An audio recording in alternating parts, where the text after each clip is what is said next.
it's a matter of a very deep concern. It is very unfortunate that in the last 6 months, we've lost a number of Jawans and officers in Jammu. It would be very helpful if there are elections in Jammu and Kashmir and restoration of statehood. Both of these are necessary. Down the line now, there is a single chain of command. From Prime Minister Modi to Home Minister Amit Shah to the Governor Manoj Sinha and down. So all the power is with them. So if there are security lapses, then obviously they have to take responsibility. We cannot allow this sort of attrition all the time, losing valuable lives. How would you see the overall situation in Jammu? No, it's a matter of grave concern. I wouldn't call it critical because that is going a little too far, but certainly it's a matter of a very deep concern because for many years the terrorist activities were confined to the valley. As you know, we had a lot of losses there. That has been tightened now. So now it's very clear that they have turned their attention towards Jammu. And it is very unfortunate that in the last 6 months, we've lost a number of Jawans and officers in Jammu. Poonch Rajouri, in Doda, in Hiranagar. So we have to now reorient our strategy to meet this threat.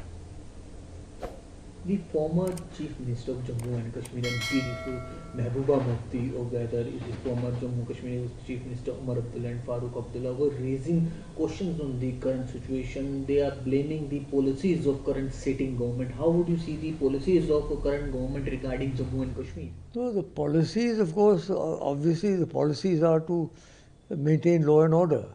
We wouldn't have a policy which would welcome terrorists. I mean, the policies are always the same, whatever government comes into power.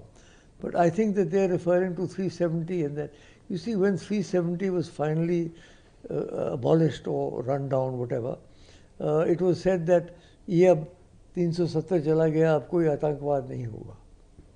This was said at that time. That has not turned out to be true. So, leaving aside the debate about 370, that's done and dusted. There's no point going over that now. But the fact of the matter is that it would be very helpful if there are elections in Jammu and Kashmir and restoration of statehood. Both of these are necessary. You see, the government is doing a good job. He's working very hard. He and his whole bureaucracy are working. But the fact is that without a government in position, what do the people do? They can't go to the bureaucrats in their houses and talk to them. किससे मिले वो? पहले तो ये था कि अपने MLA था उसको पकड़ो, मेरे गांव में ये पुल टूटा हुआ है, ये स्कूल नहीं चल रहा है, ये नहीं चल रहा. अब किसके पास जाएं लोग? कोई है नहीं जिसके पास जाएं. इसलिए what is required therefore is a re-establishment of an elected government, free and fair elections, and the restoration of statehood. After all this is done, then only can we say that normalcy has been restored. Meanwhile, fighting the terrorists on the ground, of course, is the responsibility of the government now, because they have all the power they need. They can't blame any chief minister, they can't blame any minister. It's all the power is with them, so they have to do what is necessary.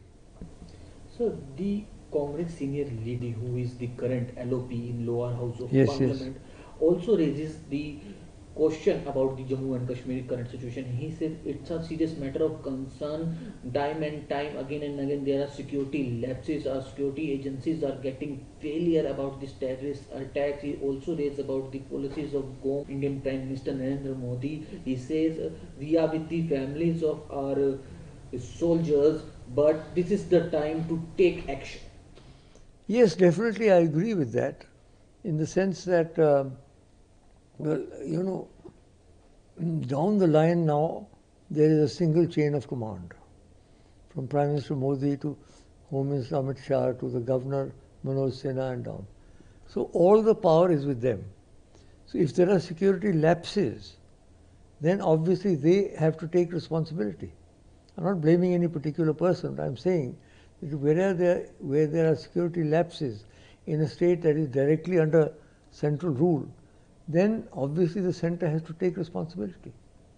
So I think that, I'm not sure, I didn't hear what Rahul said, but what he was saying obviously was that we have to step up our security apparatus, and we cannot allow this sort of attrition all the time, losing valuable lives.